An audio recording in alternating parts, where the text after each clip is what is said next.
E assim a gente vivia feliz. Certa vez no meu lugar, eu criança a brincar com carrinhos e barquinhos nas ruas de areia, na sombra de um pé de árvore, como toda criança. Foi aí que eu avistei um capoeira a pular da calçada de Maria para o seu banho secar. Fui logo chegando perto, pois então lhe perguntei: o que é? Faz aí, ele logo respondeu: aqui é capoeira, eu me chamo Aramin. Isso é arte brasileira, capoeira é meu bichinho. Se quiser, vamos lá, vamos que eu vou te... Era um outro ciclo econômico, cultural, que foi se modificando, né? No final da década de 70, no início da década de 80, morreu o grande investidor, o grande pescador da cidade, que se chama o Seu Olavo. Aí não tinha mais o barco, não tinha mais para quem vender o peixe, né? Não aprendeu, tá certo, a ter uma vida coletiva, não é? De experiências que não estivessem na mão só de um. E aí foi uma queda muito grande, muita gente foi embora. Embora para onde? Para onde tinha pesca. Camusim, Acaraú, Fortaleza. Nós tínhamos umas 50, 60 canoas dessas. Hoje tem 20 e pouco. As canoas começaram a diminuir, o pessoal começou a comprar peixe de fora. Acabou todo aquele encanto do mateiro vir comprar o peixe e trazer as coisas. Houve uma desagregação cultural muito grande. Se você for na casa de um pescador hoje, somente os mais antigos, ele vai responder uma coisa para você com uma pureza tão grande. Ele prefere ficar na terra do que no mar. Porque a pescaria deles, e você está aqui à prova, são canoas pequenas, e você entra ao mar com alto risco de vida. Aí, vamos respirar lá fora, não tem suporte de rosto. Fica morrendo no mar, não tem que saber onde é. Só quem vê, filho de 10 que vivo, não sabe dizer onde é. Então, quando teve a oportunidade de ficar na terra, todos gostaram. Melhor qualidade de vida. Eles falam isso de uma satisfação muito grande. Eu quero ver meu filho aqui. Ou trabalhando para alguém, ou seu negócio, ou isso aqui, mas está aqui. Porque nós perdemos muitos no mar. É doce morrer no mar, nas ondas verdes do mar. E em 1983, o ex-prefeito de Acaraú, que ainda pertencia a Acaraú, começou a vislumbrar a história da criação de uma área de proteção ambiental, ou de um parque nacional. E em 1984 foi criada a UC Federal, como APA, Área de Proteção Ambiental. É uma APA dentro de um parque nacional. É o único lugar onde o parque nacional, a APA é dentro e o parque nacional é fora. Não existe isso em canto nenhum do mundo. É meio que uma gema de ovo. A Jerico já começou a aparecer no Fantástico, imediatamente já estava nos principais jornais americanos. Foi daí para frente que as coisas começaram a aparecer às pessoas. Eu fui fruto disso. E o processo foi muito rápido. E o certo é que, em pouco tempo, o pessoal vendia as suas terras, aí ia atrás de um outro terreno na Nova Jeri, e foi subindo aí, né? Nas imediações, até nas proximidades do Preá, e você vai encontrar terreno, né? O cara vendia aqui, tirava um outro terreno ali. Não tinha regulamentação fundiária. Então ele ia só se apropriando. Nunca tirei terreno para vender, nunca. É aí quem tirou muito terreno que se aproveitar, tá numa boa, e outro tá no mar, né? Estragaram, acabaram, não tem nada. Tinha os filhos, um dava um pouquinho para outro, começava aquela história da partilha. Eu acho mais importante que eles fiquem com o pedacinho de terreno que eles têm. Amanhã ou depois, se a gente chegar a faltar, que a gente tem que viajar, né? Fica uma lembrança para eles sempre. Eles dizem assim, isso aqui foi meu pai ou meu avô que deixou para mim. Eu vendi o terreno, 350 mil, passei com eles uma parte e a outra parte eu mandei ele jogar no banco. Já não tem mais dinheiro. Ele não entende, ele vê aquele dinheiro ali, entendeu? Ele não tem educação para saber que aquilo ali tá aqui hoje, daqui a pouco vai sumir. Dinheiro na mão é vendaval. Ele não nasceu com a matemática da cidade não, da escola não, na cabeça não. O turismo está se internacionalizando, não é mais só a nível nacional, já é internacional há muito tempo. E aí, como é que preparar esse povo? Aí foi chegando assim, chegando, até que invadiu. Na verdade, eu era muito radical, eu acho que a terra tinha que ser preservada, né, que tudo isso aqui tinha que ser preservado. Essa é a minha compreensão ingênua da coisa, né? E que o turista tinha que vir para cá, mas ele tinha que vir para cá com os espaços que a gente tinha, da maneira da gente, né, tendo que respeitar a cultura. Quando aí o povo todo, até mesmo os próprios nativos pobres mesmo, foram fazendo quartinho de hospedagem, né? Aí meu marido teve uma ideia de fazer, né, uns apartamentos para quando os turistas chegarem botar. Aí a gente foi fazendo. Me dei muito bem, eu amei o dinheiro aqui. Mas depois que fizeram um monte de pousada aí, pousadas ricas, tudo mais e tal. Aí já é diferente da nossa. Aí, isso aqui. Mas com tudo isso eu não tenho o que reclamar, porque quem não pôde fazer pousada, mas todo mundo trabalha, todo mundo é digno do seu salário e não tem ninguém desempregado. Deu emprego para todo mundo. Deu emprego para todo mundo, Jericoacoara. E aí o econômico cresceu, mas não cresceu a autoestima do morador, não cresceu a cultura letrada, né? Tem muita gente que não foi para a escola. Eu nunca fui à escola porque não tenho condições para ir. Nunca estudei. Porque minha mãe tinha muito filho pequeno para o fim. Então as escolas aqui eram muito difíceis. Parecia andar nas casas pelejando para estar na escola, as pessoas. Porque chegava criança para ele mesmo se matricular. Porque o pai não entendia a responsabilidade que tinha a educação do seu filho. Os bichinhos chegavam, a mamãe mandou dizer que você me matriculasse. Meu amor, não pode ser. Precisa ser o pai ou sua mãe, tá? Precisa ser o registro. Eles queriam que fosse como quem vai comprar uma balinha, dar o recado, receber e voltar. Isso eu sofri bastante, viu? E aí a mamãe se aborrecia com isso e nunca me botou na escola. Algum dos filhos ela botou na escola, mas eu como mulher ela nunca botou na escola. Tudo que eu aprendi foi por mim mesmo. Aprendi só de fazer meu nome. Só que eu aprendi. Analfabeto não votava, né? Tinha que assinar o nome. Aí eles tinham aquele esforço de botar pessoas para ensinar os idosos a assinar o nome para poder... Não era assim um trabalho de carteira assinada. Vinha um político, falava, Socorro, fica trabalhando para mim tantos meses, até tal tempo, tal. Chegava aqui a pegar os votos meus e seus, embora, só vinha com 4 anos de novo. Aparecer de novo. Jericoacoara tem um jogo de interesse muito grande, principalmente turístico-político, porque para virar uma APA tem uma normativa para isso. Onde seriam definidos os espaços que poderiam se construir, os espaços que não poderiam, em hipótese nenhuma, serem tocados, tinham que se manter, né, íntegros. Só que eles deixaram o Jeri abandonado. O Jeri foi invadida, né?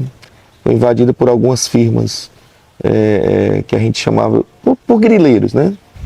E eu me lembro que os homens aqui, depois que chegaram da pesca por volta de meio-dia, fizeram um mutirão, assim, uma coisa muito linda, e derrubaram todas essas cercas e tocaram fogo. Quando as pessoas daqui, elas têm algo que acontece que mexe com a cultura do nativo, eles se juntam. Pode até ser que eles não façam isso, nem todas as vezes, de uma forma consciente. Mas eles entendem o seguinte, se eu estiver junto para resolver esse problema, eu vou resolver com mais facilidade. E eu vou provar também para quem chega que eu ainda existo. Sabe, eu comecei a aprender com eles o poder que é uma comunidade. O seu problema é o mesmo que o meu. Vamos se unir, vamos resolver. Nunca materialmente falando, mas sim comunitariamente falando, de viver. Porque aqui nós se entende tudo como uma família. Vai ser a família do compadre Genésio, como se é a família do Armando, como se é a família do Zé Diogo. Aqui a gente se considera uma família. Foi o primeiro gesto assim, que me chamou a atenção assim, da comunidade de Jericoacoara em relação à preservação de Jeri, que me deixou tocado. Com 15 anos, eu e minha tia, nós tivemos a ideia, a dona Neuza, que é a avó do Leandro, de criarmos o Conselho Comunitário de Jericoacoara. Então criamos o Conselho Comunitário um ano depois da criação da APA, criamos em 1984. A partir daí a gente começou a lutar em prol da comunidade. Aqui é o nosso escritório, né? A gente tem os nossos arquivos. A nível de bem-estar dos pescadores, nós conseguimos muitas canoas gratuitas com projetos. Conseguimos que a Coelce trouxesse para cá energia elétrica subterrânea. Participei do processo de implantação do sistema de água daqui. Nós administrávamos isso, era tudo de graça, mano. Água de graça. E nós criamos aqui também, com minha tia, com a dona Neuza, a primeira Paixão de Cristo de Jericoacoara. É uma tradição. E já vai para 10 anos já. Tá?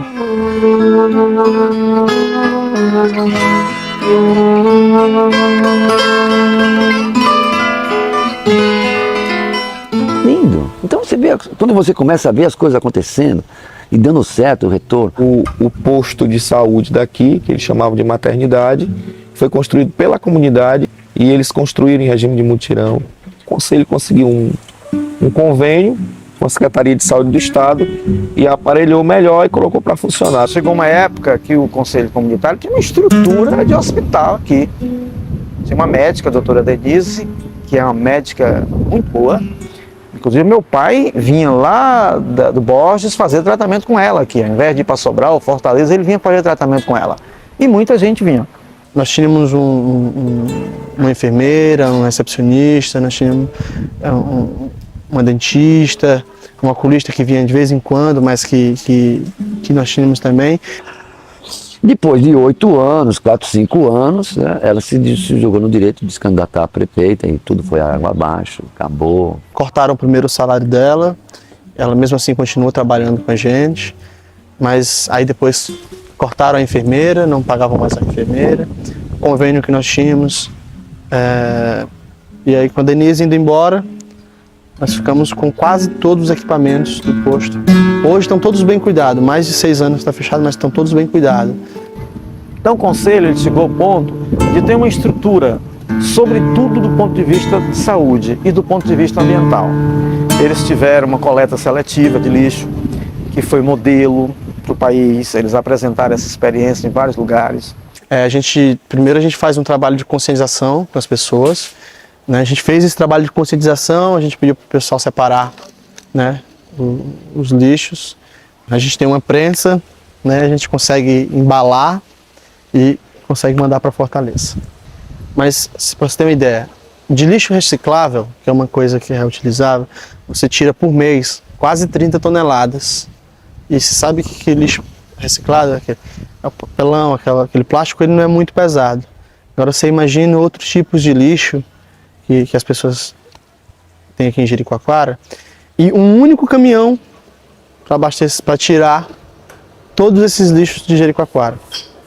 E que mais? Quando sai daqui carregado de lixo, deixa metade do lixo dentro do parque, porque eles não têm nenhum tipo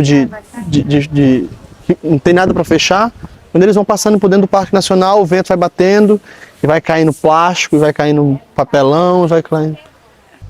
E uma história puxa a outra, né? Você vê que eu fico saindo de vez em quando uma história puxa a outra. Mas é uma história só, né? Porque é isso que a gente passou aqui e que se a gente fosse voltar para o que era antes, é difícil porque o progresso ele traz um tipo de conforto que vicia a gente.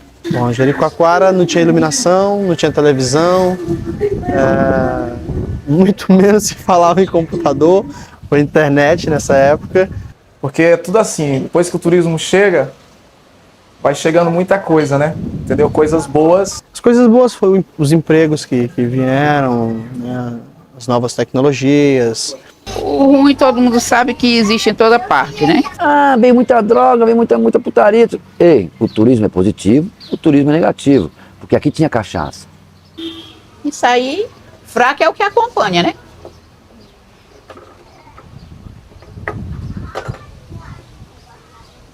Porra, poucos de nós estamos na formalidade, querendo fazer a coisa com profissionalismo, gerando emprego, enquanto o empreendedor que está gerando trabalho aqui e não está fazendo nada pelo social, eu acho que esse tipo de empreendedor está trazendo isso aí ao lugar. Porque uma vez que a gente gera emprego, a gente contribui com o social. Mas está faltando muitos benefícios que as pessoas por direito têm, e aqui é um lugar muito pequeno que se pode se fazer. Quando é um lugar tão grande, até mais difícil. Mas Jericoacoara, o povo sempre vai ser a vítima do seu próprio problema. Que ele nem pensa que ele mesmo gerou, mas votar nos mesmos, continuar com a mesma vida. Mas graças a Deus, aqui ninguém passa por dificuldade, mas não passa fome não. Porque aqui é uma área que tem muito para se fazer. Quando a vila se tornou turística mesmo, tá? Nós tínhamos só as altas temporadas. Então, nós ficávamos 8 meses na vadiagem, ok? Final da década de 80, no começo da década de 90. Jeri começou a ser frequentado pela moçada do índio. Porque o turismo que vinha para cá, final de ano, era a galera, era os cochileirão, era aquela galerinha que vinha de porrada. Mas o que trazia mais recursos, o que trazia mais desenvolvimento e mais cabeça pra gente foi o pessoal do índio. E começaram a vir para cá em maior demanda. E hoje nós somos reconhecidos internacionalmente também no esporte de windsurf. E agora há pouco tempo com kite. Quando eu tinha uns 8 anos, eu comecei a ir para Lagoa sempre. Aí comecei a me dedicar mais no índio. Fui esse ano no esporte, todo dia. Se você pratica, cada dia tu tem mais gosto, tu tem mais afinidade à coisa. E tá aí no resultado, ó, o mérito dele, que ele conquistou, levou a ele a isso, de estar ganhando esse patrocínio que ele ganhou agora, entendeu? Eu assinei um contrato com a JP e com a New Pride. It starts with one thing, I don't know why. It doesn't even matter how hard you try. Keep that in mind. I designed this rhyme to explain in due time. Quem vem aqui em Jeri que faz o índio ou kite, certamente vai vir várias outras vezes. Ó, aquela praia ali é uma praia mãe, é um berço pro esporte. Vou respingar no chão. E aí todo mundo já desce da duna, já tem aquele pôr do sol, já depois já vem descendo e vê o tambor tocando, o birimbau, a dança, os meninos brincando, entendeu? A capoeira, você vê aquelas crianças ali do lado, o que tá no futebol ou no vôlei ou na duna, todo mundo vai para ali para capoeira, escutar a mensagem positiva, entendeu? Que a gente passa. A gente fala dos problemas da cidade, a gente fala de muitas coisas. Na capoeira não é só para jogar não, a gente fala de coisa séria também. Mas sempre batemos numa tecla que é saúde, isso é mais importante. Saneamento básico está chegando. Porque saneamento básico é saúde total. É o mais necessário, que a gente mais precisa. Quando eu voltei agora dessa viagem que eu fiz, que eu vi o saneamento básico sendo cavado aqui nas ruas, fiquei feliz, né? É uma coisa que a gente nem acredita, a gente fica até emocionado, sabe? É o recado dos capoeira, muito obrigado. E a gente continua.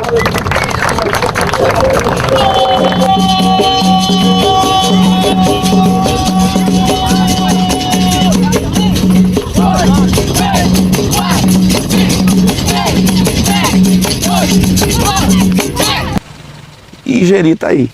É isso que você tá vendo hoje. Eu gosto demais aqui. Pronto. Não sei se eu vou finalizar isso com você. Eu respeito demais esse local aqui. Então, por isso, quando eu penso essa questão, é que eu me coloco como sonhador. No sentido de achar que é possível você ter uma experiência, inclusive econômica, como o turismo, não é? E não desconsiderar as pessoas que moram naquele lugar que você vai fazer turismo. Não desconsiderar o meio ambiente como um todo, né? Físico, natural, mas também o social. É isso que eu acho que o turista precisa entender.